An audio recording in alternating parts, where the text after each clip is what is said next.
അല്ലാഹു അക്ബർ അല്ലാഹു അക്ബർ അല്ലാഹു അക്ബർ ലാ ഇലാഹ ഇല്ലല്ലാഹ്.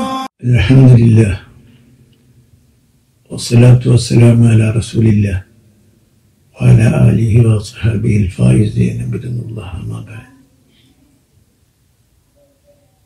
ബഹുമാന്യരായ സഹോദരന്മാരെ, സഹോദരികളെ, ഈദുൽ അദ്ഹ ബലിപെരുന്നാളിൻ്റെ നിറവിലാണ് ലോകം മുഴുവൻ.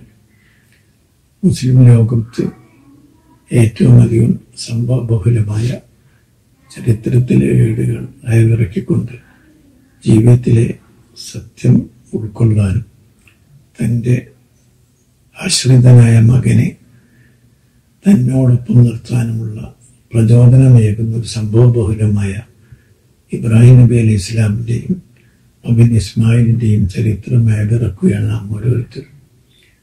തീർച്ചയായും ഇക്കാലത്ത് ഒരു മകൻ വളർന്നു വരുമ്പോൾ, അല്ലെങ്കിൽ ഒരു കുട്ടിയുണ്ടായി വരുമ്പോൾ, രക്ഷിതാവ് ആഗ്രഹിക്കുക തൻ്റെ ചുറ്റുപാടിൽ നിന്ന് അവൻ സ്വതന്ത്രനായി എപ്പോഴാണ് വിടുക, അപ്പോഴാണ് അവന് യഥാർത്ഥത്തിലുള്ള ജീവിതമുണ്ടാവൂ എന്നാണ് മനസ്സിലാക്കുക.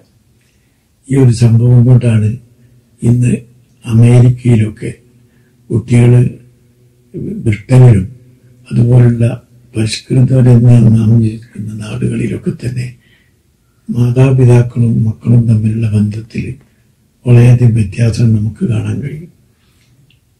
സ്വന്തം മകൻ തന്നിൽ നിന്ന് സ്വതന്ത്രനായാലേ അവൻ നന്നായി വളരുകയുള്ളൂ, ഇൻഡിവിജ്വാലിറ്റി ഉണ്ടാവുകയുള്ളൂ എന്ന് മനസ്സിലാക്കുന്ന ഒരു തലമുറയാണ് ഇന്ന് ഇപ്പോഴുള്ളത്. അവിടെയാണ് ഇബ്രാഹിം നബി അലൈഹി ഇസ്ലാമിൻ്റെയും മകൻ ഇസ്മായിലിൻ്റെയും ചരിത്രം നമുക്ക് പ്രചോദനമാകുന്നത്. അദ്ദേഹം തൻ്റെ മകനോട് പറയുകയാണ്, മകനെ, ഇനി അറാഫിൽ മനാമി അന്യ അത് ഭയക്കും, നിന്നെ ദൈവത്തിൻ്റെ മാർഗത്തിൽ, അള്ളാഹുവിൻ്റെ മാർഗത്തിൽ ബലിയൊരുക്കണമെന്നാണ് എനിക്ക് നിർദ്ദേശം എന്ന് പറഞ്ഞപ്പോൾ ആ മകൻ്റെ ഉത്തരമാണ് നാം ഇവിടെ ശ്രദ്ധിക്കേണ്ടത്. യാ അബതി ഫഅൽ മാ തുമർ സതജിദുനി ഇൻഷാ അല്ലാഹു മിനസ് സാബിരീൻ. ഉപ്പ, നിങ്ങൾ എന്താണോ ദൈവികമായ നിർദ്ദേശം അതനുസരിച്ച് പ്രവർത്തിച്ചു കൊള്ളുക, ഞാൻ ക്ഷമാശാലികളിൽപ്പെട്ട മകനായിരിക്കും എന്ന് പറയാനുള്ള ഒരു പ്രചോദനം ഈ മകന് നൽകുന്നത് ലോക ചരിത്രത്തിലെ ഏറ്റവും വലിയ പാഠമായിട്ട് നാം ഉൾക്കൊള്ളണം. അപ്പോഴാണ് ഒരു മകൻ്റെയും പിതാവിൻ്റെയും ജീവിതത്തിൻ്റെ നന്മയെ സംബന്ധിച്ചും മാതൃകയെ സംബന്ധിച്ചും നമുക്ക് ഉദ്ഘോഷിക്കാനും മാതൃകയാക്കാനും കഴിയുക. ഇബ്രാഹിം നബി അലൈഹി ഇസ്ലാമിൻ്റെ ചരിത്രമാണ് യഥാർത്ഥത്തിൽ മുസ്ലിംകളെങ്കിലും അത് പാലിക്കുകയും ജീവിതത്തിൽ ഉൾക്കൊള്ളുകയും ചെയ്യേണ്ടതുണ്ട് എന്നല്ല, ലോകം മുഴുവൻ അത് മാതൃകയാക്കേണ്ടതുണ്ട്.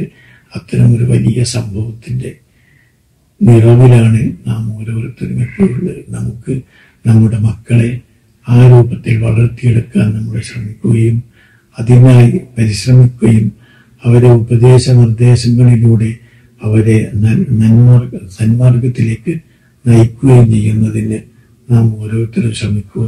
അള്ളാഹു നമ്മെ അനുഗ്രഹിക്കുമാറാകട്ടെ. ഈ ബലിപെരുന്നാളിൻ്റെ വിവിധാശംസകൾ എല്ലാവർക്കും നേർന്നുകൊണ്ട് ഈ കാര്യം നമ്മുടെ ശ്രദ്ധയിൽ ഉണ്ടാകണം.